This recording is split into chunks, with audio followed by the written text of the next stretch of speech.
Hello everybody and welcome to iRacing with me, Scenario D, and you have joined me on our race to Class D, and at the minute well, I've only just got the game. I got it on Friday and I'm recording this on Sunday, so this is like the third day playing it.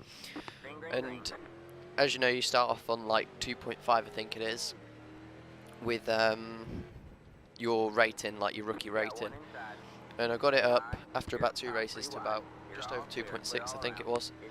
And then I had one terrible race where I kept on like crashing, people kept on knocking into me, just a load of goons on the server, so that put me right down to like 2.15, 15 or something. So I've been picking up, and now we're back at about the stage of 2.5, so it's basically like we're starting again. And as you can see, like at the minute, if you look, well, that's close save. But you may have noticed that my steering wheel's a bit like jerking. That's because at the minute I haven't got my steering wheel or anything. At the minute I'm just using an Xbox controller on my PC. So I'll look to get in a steering wheel very soon though. But my first impressions of the game were amazing. Like, I think I was like a lot of people when they first go to, like, I was looking into the game because I saw Travis Pastrana playing it, and like last year I started getting into like the NASCAR racing and stuff.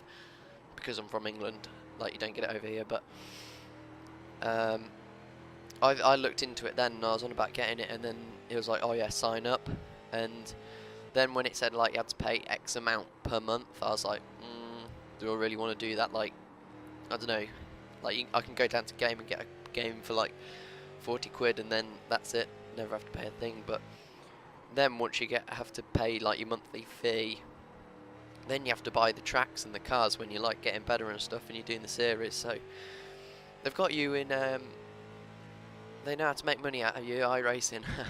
But no, I think it's definitely worth it. Like, I was lucky though, because I searched on the internet promotion codes for iRacing, and if you're on the Cadillac website, they will give you, I think it's 3 months for free, which is what I'm on now, and it's got me hooked. I'm pretty sure, like, when the 3 months comes around and it runs out, I'll be probably paying for another 3 months or a year or even 2 years maybe, because I think it's a great game and I just want to progress up the ladder and look forward to racing either the NASCARs or the F1 cars, because in this series there's going to be like, it's going to be split, because I'm going to be doing some oval races and some circuit races, so all the road races. So I'll be doing both of them. They'll be going on like at the same time, and then we'll see which one gets to the top first. But I'm doing pretty well in the Mazda for the road series, but this was just the oval races, because this one I got into first, because I'm like drawn towards NASCAR and that's one I want to go up to first. So I thought I'd do the first race on this, and this is like kind of just a quick introduction, show you how I drive. Like, what I'm finding is when I go into the corners, I can't really seem to get the speed like through the middle of the corner. I have not bad entry speed and kind of good exit speed, but just in the middle, if like I'm following a car, it just seems to like get away from me a little bit in the middle of the corner. But that's something that I've got to work on. It could just be like something in my car setup, which I haven't really got into yet. I'm just using the standard setup, but I prefer the big open tracks more. Like if I was to buy Daytona or Talladega, I prefer it like racing around them, because I've played like NASCAR racing 2003. I think that's a pretty awesome game as well, but it's just not on the same level as this, because it's like what you would assume to be like racing an actual car, and there's actual consequences. Like, I was in a race the other day and I crashed about 20 laps in, and I thought, oh yeah, I'd be fine, the car was still running alright, but I never realised I had an engine problem, and with like 2 laps to go my car broke down. So I was like, okay, that's a bit gutting.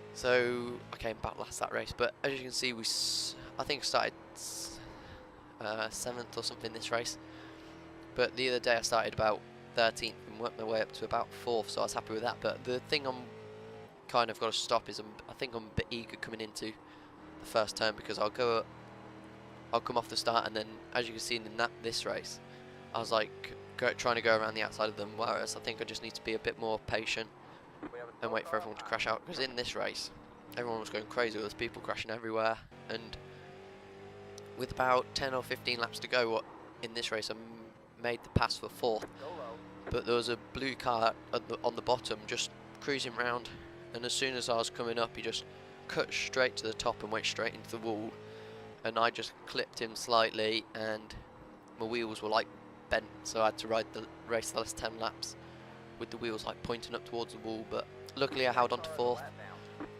And I think that's going to be where we leave it for this episode. I'm just going to leave you with a pass at the end of the race now.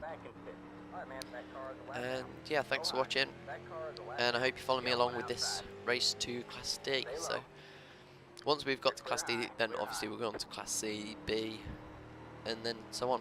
So thanks for watching, everyone, and we'll see you in a couple of episodes, well, next episode.